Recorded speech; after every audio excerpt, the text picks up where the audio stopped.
ओम वंदे देव उमापतिं सुरगुरुं वंदे जगत् कारणं वंदे पन्नगभूषणं मृगधरं वंदे पशूनां पति वंदे सूर्यशशाङ्कवन्ननयनं वंदे मुकुन्द प्रियं वंदे भक्तजनाश्रयं च वरदं वंदे शिवं शंकरं। श्याम शिवाय नमः। नमस्कार, स्वागत है आपका आचार्य वाणी में। मैं आचार्य डॉक्टर विक्रमादित्य आपके साथ हूँ और आज का विषय है मिथुन राशि वालों के लिए ग्रहों का योगायोग क्या कह रहा है जुलाई के मध्यकाल में। देखिए, मिथुन राशि वालों, आपकी राशि के दृष्टिकोण से सबसे पहले समझना चाहिए आपकी राशि के स्वामी बुध महाराज हैं और बुध जो है बड़े विचित्र ग्रह माने जाते हैं। बहुत तेज गति से चलते हैं और बहुत ज़्यादा कहीं कभी जल्दी अस्त भी हो जाते हैं।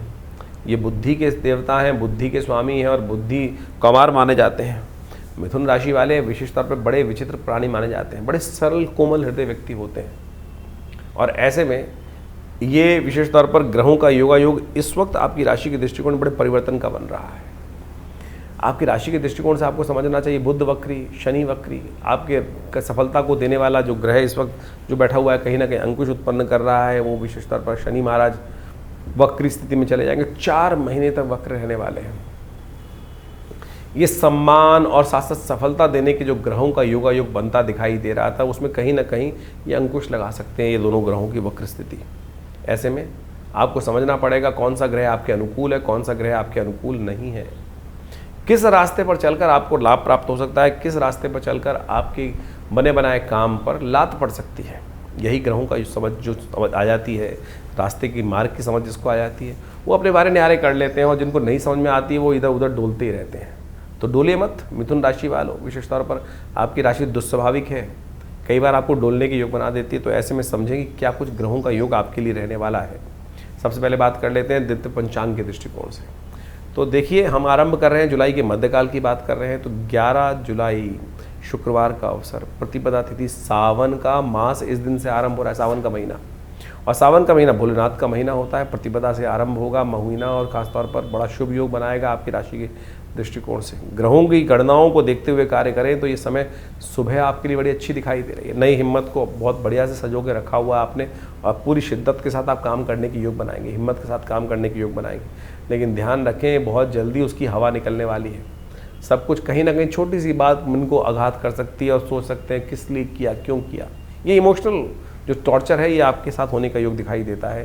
थोड़ा गुस्सा कंट्रोल कीजिएगा। अननेसेसरी की बातों में, छोटी छोटी बातों में गुस्सा करने से ये सब स्थिति बन सकती है। तो ध्यान रखें, आपको गुस्सा कंट्रोल करते हुए कार्य करेंगे, चीज़ें आपको तभी अनुकूल होंगे। सावन का महीना आरंभ है, शिव का ध्यान करें। आपकी राशि के दृष्टिकोण से इस वक्त आपके लिए सबसे श्रेष्ठ दिखाई देता है कि आप औषधियों के रस से, विशेष तौर पर इच्छू रस से, गन्ने के रस से या दही से भगवान का अभिषेक नित्यपति करें।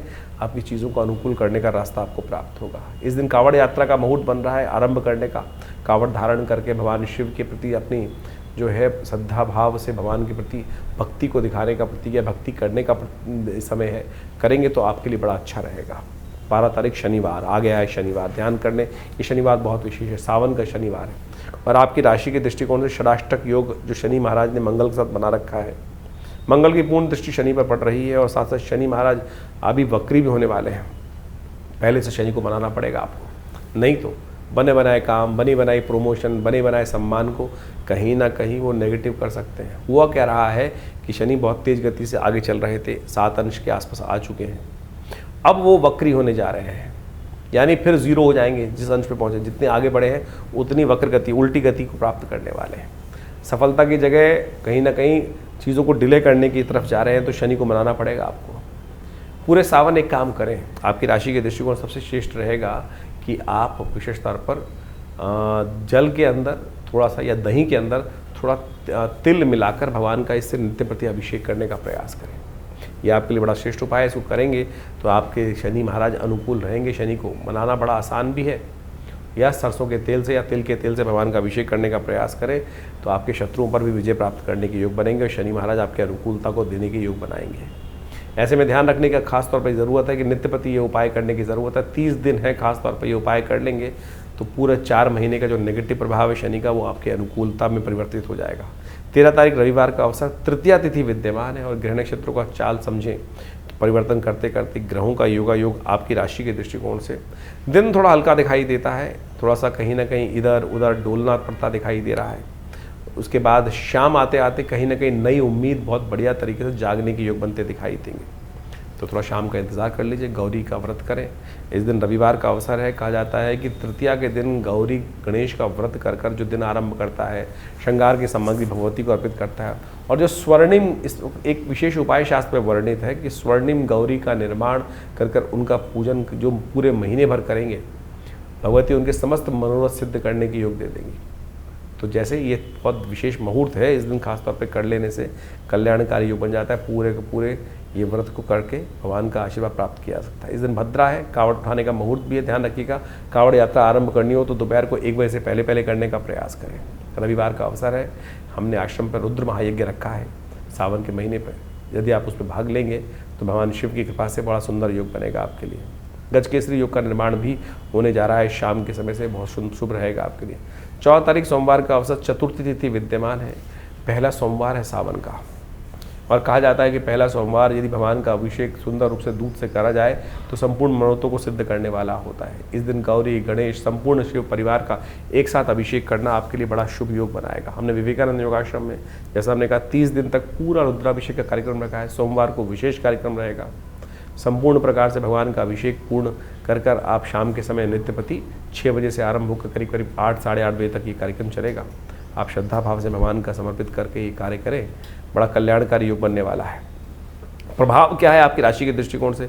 ग्रह आपके अनुकूल बनते दिखाई दे रहे हैं। यदि धर्मरत रहेंगे तो कोई आपका अहित नहीं कर सकता। हाँ, धर्म से दूर रहोगे तो घर में भी अशांति रहेगी, परेशानी का योग बनता रहेगा। ध्यान रखना, इन दिनों ग्रह आपके इस प्रकार का योग बना रहे हैं कि जितने धर्मयुक्त आप रहेंगे, नहीं तो एनालाइज कर सकते हैं जो मिथुन राशि वाले लोग हों और यदि धर्म के साथ हैं तो बहुत शुभ प्रसन्न रहेंगे, और धर्म के विमुख हैं। धर्म का मतलब समझ लें क्या होता है। केवल पूजा पाठ करना धर्म का धर्म नहीं, सत्य का आचरण करना और किसी की बुराई नहीं करना, सत्यनिष्ठ रहना, ये सब धर्म के लक्षण है। इतनी सरलता के साथ कार्य को करना आपके लिए अच्छा रहेगा। ध्यान रखते हुए कार्य करें। 15 तारीख मंगलवार का अवसर है। शनि होने जा रहे हैं। इस दिन सुबह 4 बजे वक्री, देखिए राज्य भाव में चलते हुए, कर्म भाव में चलते हुए शनि का वक्रत्व प्राप्त करना, ये कहीं ना कहीं थोड़ा अंकुश लगाएगा आपकी सफलता में, सम्मान में। तो शनि को मनाना पड़ेगा आपको। मंगलवार के दिन ये योग बन रहा है, तो थोड़ा ध्यान रखते हुए कार्य करें। इन दिनों थोड़ा आप आलसी भी हो सकते हैं, ध्यान रखिएगा। चीज़ों को थोड़ा अलर्टनेस साथ करना बहुत ज़रूरी रहेगा आपकी राशि के दृष्टिकोण से।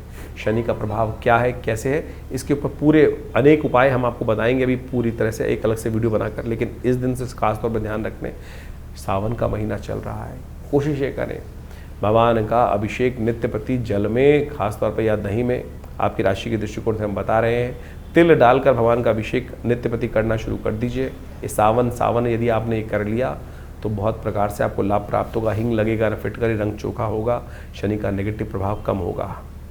16 तारीख बुधवार का अवसर, षष्ठी तिथि विद्यमान है। ग्रहों का परिवर्तन का योग बनता दिखाई दे रहा है। शनि के साथ ही आपके बाकी मन के स्वामी भी वहाँ उपस्थित हो गए हैं और ये कहीं ना कहीं मन को अंदर से जो है वो विशेष तौर पर यदि आप कार्य करने की तरफ जाएंगे सफलता तो देंगे, लेकिन मन को कहीं ना कहीं तोड़ते दिखाई दे रहे हैं। इस दिन सूर्य भी परिवर्तन की तरफ जा रहे हैं और सूर्य का ये परिवर्तन आपके लिए बहुत पॉजिटिव है। ये बचाने वाला है आपको खास तौर पर, ये आपके लिए खास तौर पर ध्यान रखने वाला है। इसलिए नेगेटिव भाव हटा दीजिए, पॉजिटिव भाव मन में रखते हुए कार्य करें, अच्छा रहेगा आपकी राशि के दृष्टिकोण से। तो ऐसे में नित्यपति भगवान सूर्य को जल दें, उनके तेज का ग्रहण करके उनको ग्रहण करने का, तेज को ग्रहण करने का प्रयास करें। तो देखिए सूर्य की कृपा से आपके लिए अच्छा योग बनेगा। सप्तमी है इस दिन, सप्तमी के दिन सूर्य परिवर्तन की तरफ जा रहे हैं और ऐसे में इस दिन शुभ शीतला माता की प्रसन्नता के लिए मंदिर इत्यादि में सफाई इत्यादि का सामान दान करना आपके लिए अच्छा रहेगा। 17 तारीख बृहस्पतिवार का अवसर, सप्तमी तिथि विद्यमान है। कालाष्टमी का योग बन रहा है। ग्रह नक्षत्रों के दृष्टिकोण से आपके योग सफलता देने वाले हैं आपको। आपके योग आपकी राशि के दृष्टिकोण से मेहनत से मत भागेंगे तो बहुत अच्छा रहेगा।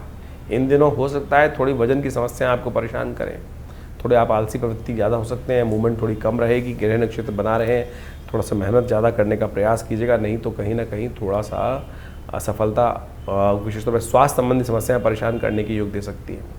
शिव का ध्यान, कालाष्टमी है, बृहस्पतिवार के दिन कोशिश करें पीली चीज़ों का दान करें, पीले वस्त्रों को भगवान को अर्पित करने का प्रयास करें, अच्छा रहेगा। 18 तारीख शुक्रवार अष्टमी तिथि विद्यमान है और इस दिन ग्रह नक्षत्रों के दृष्टिकोण से ग्रहों का परिवर्तन का योग बन रहा है। बुध महाराज जो आपकी राशि के स्वामी हैं वो वक्र गति को प्राप्त करने के योग बना रहे हैं। चीज़ें आपकी स्थितियों में थोड़े से परिवर्तन के योग बनेंगे और बुध महाराज द्वितीय भाव में चलते हुए, धन भाव में चलते हुए वक्र गति को प्राप्त करने के योग बना रहे हैं। ऐसे में नित्य प्रति छोटा सा एक रास्ता बना रहे हैं। जरूरतमंद कन्याओं का सेवा जितनी ज़्यादा करेंगे, वस्त्र इत्यादि का दान उन्हें करेंगे, हलवा खीर इत्यादि उनको दान करने का प्रयास करेंगे, वो आपके लिए अच्छे योग बनाएंगे। ऐसे में जो कांवड़ यात्रा आरंभ करने का फिर एक मुहूर्त बन गया है, तो नित्य प्रति भगवान का ध्यान करते हुए जो कांवड़ सेवा में अपने आप को सम्मिलित करेंगे, भगवान की कृपा से उनके मनोरथ सिद्ध होने के अच्छे योग बन सकते हैं। 19 तारीख शनिवार का अवसर है, नवमी तिथि विद्यमान है और शनि हो चुके हैं वक्री। शनि के वक्री होने के कारण से आपके कार्यों में बहुत सारे थोड़े कहीं ना कहीं इनडायरेक्ट ना दिखने वाले विघ्न उपस्थित होने के योग बन रहे हैं, तो शनि को मनाते चलें, वो बहुत ज़रूरी है।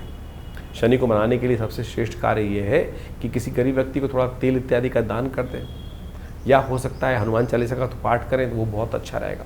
हनुमान जी और शिव में कोई खास फर्क नहीं है, वहीं उनके कहा जाता है ना, शंकर स्वयं केसरी नंदन। तो इस बार से हनुमान जी की आराधना करने से शनि के समस्त दोष दूर हो जाते हैं। स्वयं शनि का आशीर्वाद हनुमान जी को है, तो कोशिश ये करें अवश्य हनुमान जी का स्तवन जितना करेंगे उतना अच्छा रहेगा।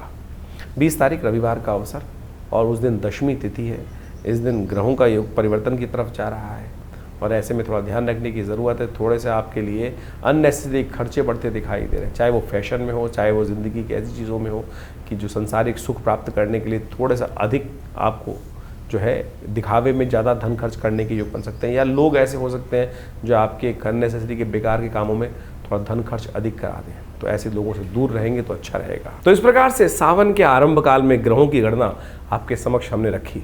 ये ग्रहों की गणना के अनुसार से हम सबको अच्छे से समझ लेना चाहिए कि देखिए, इस वक्त बृहस्पति अतिचारी अवस्था में पूर्ण प्रभाव उत्पन्न करने के लिए बहुत तेज गति से चल रहे हैं और शनि महाराज इस वक्त वक्र स्थिति में, जो विशेषतः जुलाई के सावन के मध्यकाल में, जो सावन का आरंभ काल है उसी में वो वक्र गति प्राप्त कर चुके हैं। और ये योग किसी प्रकार में शुभ नहीं कहा जा सकता। षडाष्टक योग भी शनि का और विशेष तौर पर आप समझिए मंगल का बनाया हुआ है। और इस प्रकार से ये संसार के दृष्टिकोण से जो कुछ दिन पहले लोगों को लग रहा था कि शांति का वातावरण द्वारा बन सकता है, ये कहीं ना कहीं अंदर खाने में कहीं ना कहीं उपद्रव के योग बनाता दिखाई दे रहा है।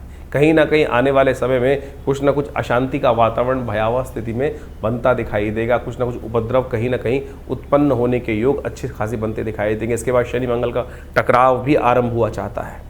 आमने सामने बिल्कुल एक परस्पर समसप्तक योग भी मंगल का शनि के साथ बनकर तैयार हो जाएगा। तो ये कहीं ना कहीं प्राकृतिक उपद्रव भी उत्पन्न कर सकता है, कहीं ना कहीं प्राकृतिक आपदाओं को कहीं ना कहीं आरंभ कर सकता है। भूमि का कहीं ना कहीं कंपन उत्पन्न हो सकता है और साथ साथ जो युद्ध की स्थिति जो बनी हुई थी अभी वर्ष के आरंभ काल में, वो पुनः कहीं ना कहीं दोबारा स्थिति को कहीं ना कहीं और आग में घी डालने का कार्य बहुत सारे राजनीतिक दल करते दिखाई देंगे। लेकिन आपकी दृष्टिकोण से, आपके राशि के दृष्टिकोण से हमने पूरा बताया कि क्या कुछ प्रभाव उत्पन्न करने के योग बनेंगे। देखिए, सावन का महीना बड़ा श्रेष्ठ होता है। सावन का महीना संपूर्ण रूप से भगवान को अपने जो कर्म को समर्पित करने का माना जाता है। और जा पर कृपा राम की हुई ता पर कृपा करें सबको, इस भाव का ध्यान रखना चाहिए। भगवान इस पर प्रसन्न हो जाएंगे। और भारतीय संस्कृति में तो सोचें कितने सुंदर सुंदर रूप से अनेक अनेक उदाहरण उपस्थित करके ये भाव समझाए गए हैं कि जीवन में जो हम कर्म करते हैं उसका भोग हमको प्राप्त होता है, शुभ अशुभ जैसे भी कर्म हो। अब शुभ तो हो जाए और उसके द्वारा हमारे जीवन में शुभ का आगमन बन जाए तो बहुत अच्छा है, लेकिन यदि अशुभ कर्म हमारे द्वारा मनसा वाचा कर्म 3 प्रकार के कर्म शास्त्र में बताए गए हैं। और कई बार क्या होता है कि हम बहुत ज़्यादा कॉन्शियस होकर कार्य करने का प्रयास करते हैं तो बहुत सारी चीज़ें शुभ करने की तरफ प्रवृत्त हो जाते हैं। कई बार धर्म व्यक्ति जब निष्ठ व्यक्ति होता है, लेकिन कई बार अनायास ही बहुत सारे दुष्कर्म हो जाते हैं। अब उनसे मुक्ति का मार्ग किस प्रकार से बने? हमारे यहाँ संसार में विशेष तौर पर इस बात को समझना चाहिए कि हर धर्म में, हर पंथ में कहीं ना कहीं इस भाव को रखा गया है कि दुष्कर्मों से मुक्ति किस प्रकार से हो। बहुत सारे लोगों ने इसको भ्रांतिवश अनेक अनेक स्वरूप में उपस्थित कर दिया। आप समझें कि उस कर्म से, दुष्कर्म से मुक्ति के लिए ही कई जगह क्या होता है कि कहीं पाप आ गया, कष्ट आ गया तो क्या करते हैं आप देखें, विभिन्न देशों के अंतर्गत अनेक अनेक प्रकार से उदाहरण उपस्थित किए जाते हैं। कहीं बलि, कहीं कुर्बानी, कहीं कुछ और, यहाँ तक कि कहीं कहीं अनेक अनेक मतों में अनेक अनेक प्रकार के उल्टे सीधे कर्म भी बहुत ज़्यादा करते हैं। लेकिन भारतीय संस्कृति में सोचे कितना सुंदर भाव कहा गया है जो हम त्रिदुलम त्रिगुणाकार, हम जो बिल्वपत्र भगवान को अर्पित करते हैं, सावन के महीने में विशेष महिमा उसकी कही गई है। त्रिदुलम त्रिगुणाकारम त्रिनेत्रम च त्रिधायुधम त्रिजन्म पाप संहारम बिल्वपत्रम शिवार्पणम। यानी शास्त्र में इतने सुंदर कहा गया है कि एक बिल्वपत्र बड़ी श्रद्धा के साथ यदि भगवान पर आप अर्पित कर दें तो क्या कहा जाता है, त्रिजन्म पाप संहार, 3 जन्मों के पाप जो है वो सब समाप्त हो जाते हैं। ये सोचे कितनी सुंदर समर्पण भाव से एक कर्म यदि आप कर ले तो वो किस प्रकार से निवृत्ति दे देगा अनेक अशुभ कर्मों से। और तो और बड़े बड़े सुंदर मंत्र कहे गए हैं, सौराष्ट्रे सोमनाथम च श्रीशैले मल्लिकार्जुनम उज्जैन्यम महाकाल, ये भगवान की वंदना है। और कहा गया अंत में सप्त जन्म कृतम पापम प्रातः स्मरणेन विनश्यति। यदि आप 7 जन्म के जो पाप हैं केवल इन जो आप जो द्वादश ज्योतिर्लिंग है इनके यदि नाम का स्मरण कर ले, सौराष्ट्रे सोमनाथम च श्रीशैले मल्लिकार्जुनम उज्जैन्यम महाकाल ओमकार ममलेश्वरम, ये इस प्रकार से कहा गया ना, सप्त जन्म कृतम पापम स्मरणेन विनश्यति। तो यानी अनेक जन्मों के जो पाप हैं, दुष्कृत्य है, उससे क्षय को जीवन से उससे निवृत्ति के योग बन जाते हैं। तो यानी इतना सुंदर व्यवस्था हमारे सनातन में बनाई गई है। इसका कहने का तात्पर्य इस ज्योतिष के कार्यक्रम में ये है कि आपके जीवन में जो कष्ट है उससे निवृत्ति के लिए ये सावन का महीना बड़ा श्रेष्ठ है। देव शयन हो जाता है, भगवान शंकर के हाथ में समस्त सत्ता आ जाती है। और ऐसे में यदि आप छोटे भी रूप में नित्यपति भगवान उनका सुंदर अभिषेक कर लें, एक बिल्वपत्र भगवान को अर्पित कर दें, तो आपके जो दुष्कर्म हैं उससे निवृत्ति का मार्ग बनेगा, शुभ कर्म का उदय होगा। और जब शुभ कर्म का उदय होगा तो पता जानिए क्या होगा, शुभ कर्म के उदय होते ही इस संसार में शुभता प्राप्त करने के योग बन जाएंगे, कष्टों से निवृत्ति के योग बन जाएंगे और अनेक प्रकार से आपके जीवन में जो कष्ट भोग रहे हैं उससे निवृत्ति का मार्ग बन जाएगा। इसलिए ये न के न प्रकारेण कैसे भी हो भगवान का सुंदर स्तवन इस सावन के महीने में अवश्य करने का प्रयास करें। विवेकानंद योगाश्रम में पूरे सावन के महीने पूरे 30 दिन नित्यपति भगवान का रुद्राभिषेक, दूध से, दही से, घी से, शहद से, अनेक औषधियों से, भस्म से, सब प्रकार से रुद्राष्टाध्यायी का पाठ करते हुए नित्यपति चल रहा है। आप भी उसमें सम्मिलित हों, कर्म करें, शुभ करें। देखिए क्या होगा, शुभ वातावरण बनाओगे ना तो अपने आप जीवन में शुभ का आगमन होता जाएगा। हमने वातावरण ही बड़ा विचित्र बना दिया है। हमारे मनोमस्तिष्क में कहीं ना कहीं छोटा सा भाव ऐसा आ गया है कि नहीं कुछ नहीं होता। अरे बहुत कुछ होता है, सब कुछ होता है। जरा पलट के देखो जीवन में कब कब किस किस प्रकार से हमने भगवान की कृपा से जीवन में उसका लाभ पाया है, ये सोचने की आवश्यकता है। तो इसलिए ज्योतिष में निवारण जो है वो प्रभु का नाम ही है, निवारण प्रभु का नाम ही है। उस निवारण के नाम को हमें स्मरण करने का प्रयास करना चाहिए। अनेक कथाएं शास्त्र में उपस्थित हैं, उन कथाओं को हमें समझते हुए कार्य करने का प्रयास करना चाहिए। एक शराबी था, उपनिषद में कथा आती है, जिंदगी में कभी परमात्मा के मंदिर नहीं गया, भगवान का नाम स्मरण नहीं किया, लेकिन जीवन था, जिया था। तो कई बार बहुत सारे जीवन में कई बार योग बन जाते हैं। कहा जाता है कि एक दिन वो नाचने वाली के पास जा रहा था और थोड़ा सा पान का बीड़ा हाथ में था और साथ में कुछ मालाएं थी, कुछ मीठा था हाथ में और कुछ ना कुछ नशा भी कर रखा था उसने। कहा जाता है कि बरसात का मौसम था, कहीं ना कहीं चलते वक्त रास्ते में ठोकर लगी, नशे में था, वो गिर पड़ा। बहुत देर तक गिरा पड़ा रहा।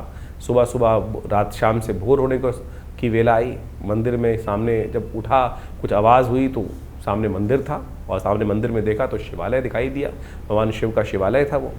बस गिरता पड़ता कैसे ही पता नहीं भाव मन में क्या जागा, कोई पुण्य कर्म जागा होगा, भाव आया अरे ये जहाँ जा रहा था वहाँ के लायक तो रहे नहीं, मिट्टी लग गई, आज इन्हीं को चढ़ा देता हूँ। शिव साक्षात सामने विराजमान थे।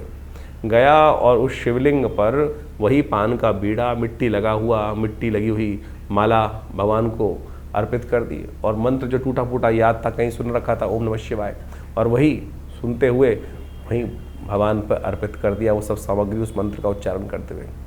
देवयोग से उसी वक्त प्राण निकल गए, चोट लग चुकी थी ज़्यादा, और वहीं शिवलिंग पर ही वो गिर पड़ा और वहीं प्राण निकल गए। कालांतर में उसको यमराज के समक्ष उपस्थित किया गया और कहा गया कि यमराज महाराज, ये जीव आया है, लाइन में लगे हुए थे, नंबर आया तो पता चला चिरकाल तक इनको नरकादि लोकों में वास करना है। लेकिन एक बहुत सुंदर योग है, चित्रगुप्त ने बताया कि इनको 2.5 घड़ी का इंद्रासन प्राप्त हुआ है। 2.5 घड़ी का इंद्रासन, उस जीवात्मा की भी आंख खुल गई एकदम। उसको भी लगता था उसने कभी ज्ञानता में कोई शुभ कार्य में ज्ञान में किया ही नहीं था, जिंदगी भर कुछ गलत काम किए होते। मरने के बाद तो सबको ज्ञान होता है कि मैंने क्या किया क्या नहीं किया। ज्ञानवान जब जिंदा रहते हैं तब तो हमको होश ही नहीं रहता है हम जो कर रहे हैं वो शुभ है या अशुभ है। लेकिन आत्मा को तो सब कैलकुलेशन होकर पता चल रहा है ना, कहाँ जुड़ रहा है कहाँ नहीं जुड़ रहा। तो यही भाव उसकी आत्मा को जब जीवात्मा के रूप में वहाँ उपस्थित था तो कहा था हमने तो कुछ किया ही नहीं शुभ, तो हमको तो लाइन में जाना ही है, जहाँ जहाँ कढ़ाई में डालोगे जो कुछ होगा कुंभों में पड़ना है वो जाना ही है। लेकिन जैसे ही वहाँ एक भाव उत्पन्न हुआ कि 2.5 घड़ी का इंद्रासन, तो उसे पूछा गया, यमराज जी के समक्ष जब उपस्थित हुआ तो पूछा गया महाराज कहाँ जाओगे, नरक या पहले 2.5 घड़ी का इंद्रासन। उस जीवात्मा ने एक बड़ा विचित्र प्रश्न किया कि महाराज आज्ञा हो तो एक प्रश्न पूछना चाहता हूँ। धर्मराज जी ने कहा आप आज्ञा है, आप धर्मराज के समक्ष उपस्थित हैं, जो आप चाहेंगे उसका जवाब दिया जाएगा। बोले मेरी मति में मुझे ऐसा कोई कर्म याद नहीं जिससे मुझे ऐसा कोई शुभ हो कि मुझे 2.5 घड़ी का इंद्रासन का सुख प्राप्त होने का योग बना हो।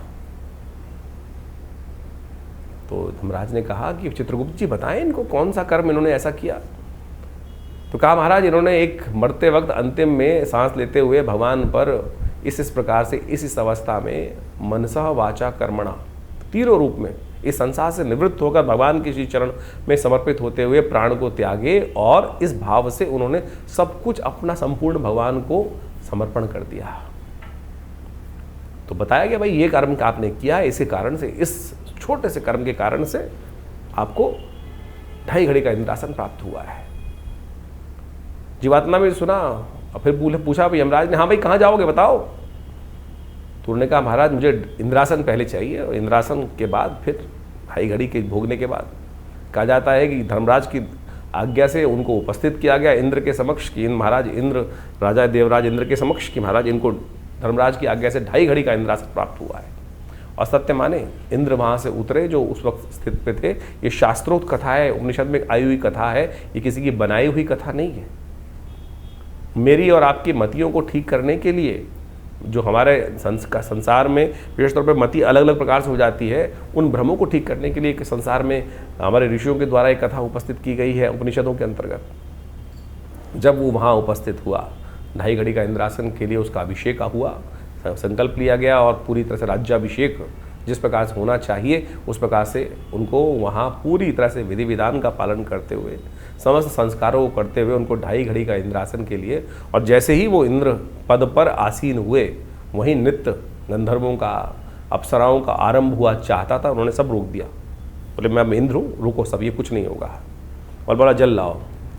जल लाया गया और जल पे संकल्प लिया और कहा ये उच्च श्रवा घोड़ा शुक्राचार्य को दान करता हूँ, कामधेनु गाय वशिष्ठ को दान करता हूँ, समस्त निधियों को दान करना शुरू कर दिया।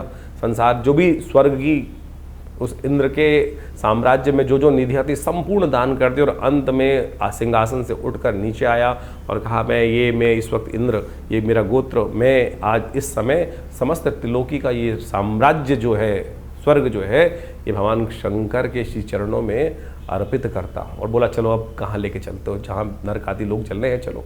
फिर किसकी सामर्थ्य थी?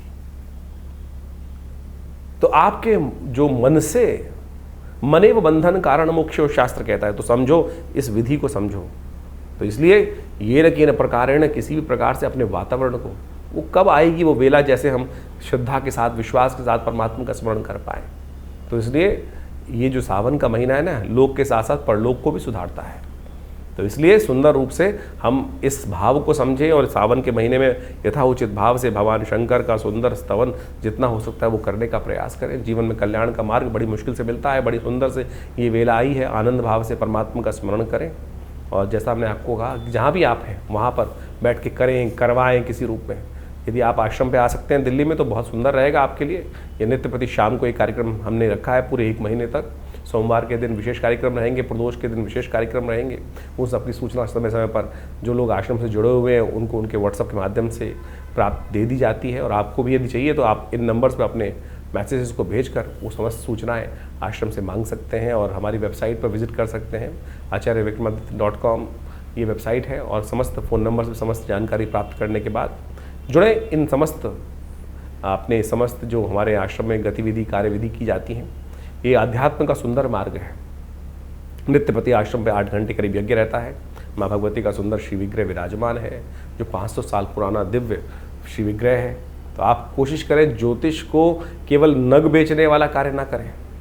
ज्योतिष एक ऐसा विषय है कि जिससे हमको सीधा रास्ता प्राप्त होता है। समर्पण भाव का ज्ञान हमें प्राप्त होने का रास्ता बन जाता है। आशा है आप इन समस्त सिद्धांतों को समझकर, अध्यात्म को समझकर ज्योतिष विज्ञान को भी अपने जीवन में स्थान देंगे और उनके विभिन्न जो पद्धतियां हैं, उपाय हैं, वो सब हम आपके समक्ष लगातार रखते रहते हैं। आप सबके जीवन में कल्याण का मार्ग बने। भगवान शिव आपकी समस्त आदि व्याध जो कष्ट इत्यादि हैं उन सबको हरे और जीवन में कल्याण का मार्ग आपके लिए अवश्य बने। धन्यवाद। नमस्कार।